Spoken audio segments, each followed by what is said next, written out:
And right now we are coming up about 73 and a half hours from going over that fiscal cliff, the one they're pushing us off. And, of course, everyone's scrambling to scrape together a solution. They're doing that in the Senate right now. But is the House doing anything at all? Congressman Schock joins us. Good evening, sir.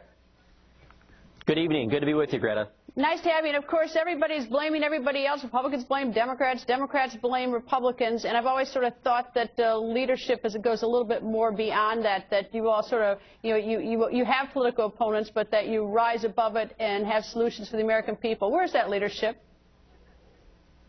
Well, it's been lacking, without doubt. And look, kudos to you for holding elected officials' feet to the fire, my party and my colleagues and ourselves included.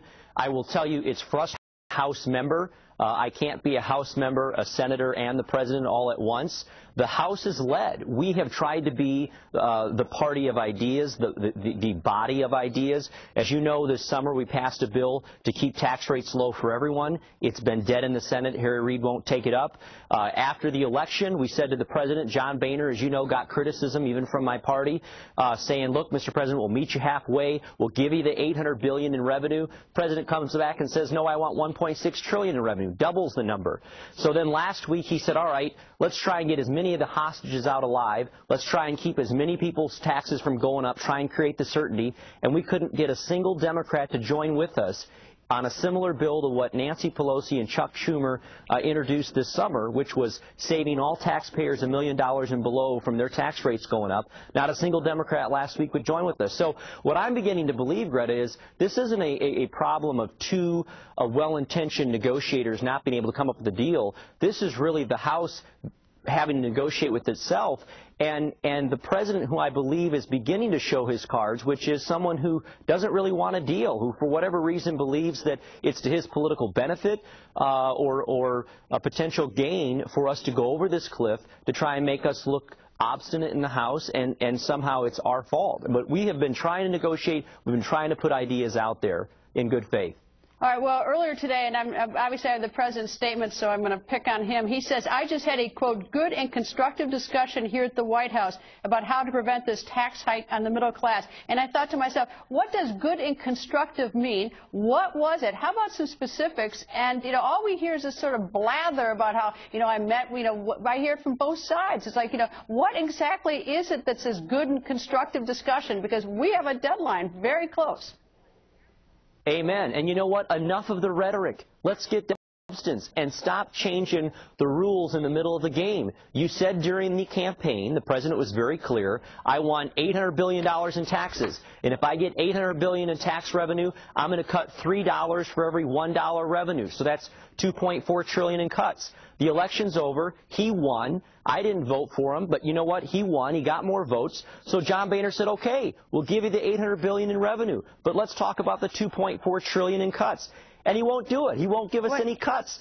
And so why do we need to sit down and talk and talk and talk? Either make good on your campaign pledge and deliver the $2.4 trillion in cuts. The House has already said, we'll give you the revenue that you've campaigned on, recognizing you won re-election, but we're not going to go along with higher taxes and more revenue and more spending if we're not going to deal with the fundamental drivers of our debt. Congressman, you said that $3 of cuts for every dollar raised in income, and I hear revenue, and I hear the Republicans say it all the time. So I decided to fact check you all, and actually I did find, someone found it for me. On April 13th, 2011, the White House released the President's Framework for Shared Prosperity and Shared Fiscal Responsibility, and includes this paragraph. The President's framework would seek a balanced approach to bringing down our deficit with $3 of spending cuts and interest savings for every $1 from tax reform that contributes to deficit reduction. And it says that this is consistent with the Bipartisan Fiscal Commission's approach. So, yes, he did say that, and, yes, we don't have that, and, yes, we're approaching this deadline. So how do you negotiate with that? I mean, how do you negotiate with someone who said during the campaign over and over, $3 in cuts for $1 in revenue, and now neither side is going to get everything that they want, but the House Republicans have said, okay, we'll find $800 billion in revenue, but give us the $2.4 trillion in cuts, and he's not been willing to do that. And so the last-ditch effort, the Hail Mary pass last week, was the House of Representatives saying, fine, let's take Nancy Pelosi and Chuck Schumer's bill that they proposed this summer to extend the tax rates on every household and every small business $1 million and below.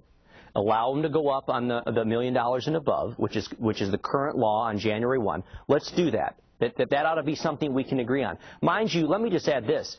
When we voted on our bill in the House this summer that was a clean extension, which was an extension for everyone in America, not only did every Republican vote for that, but 19 Democrats did as well. So this is why it's so frustrating for those of us in the House, is that now we're close to this cliff, and it's frustrating, and we can't even get a single Democrat to join with us. Well, if you think you're frustrated, try the American people as they watch what's going on. But, Congressman, thank you, sir. Good luck, sir. Thanks, Greta. Call the Senate. Get them to act. We can't negotiate with nothing. I don't think they listen to me. But anyway, thank you, Congressman. And straight ahead, it isn't just the fiscal cliff.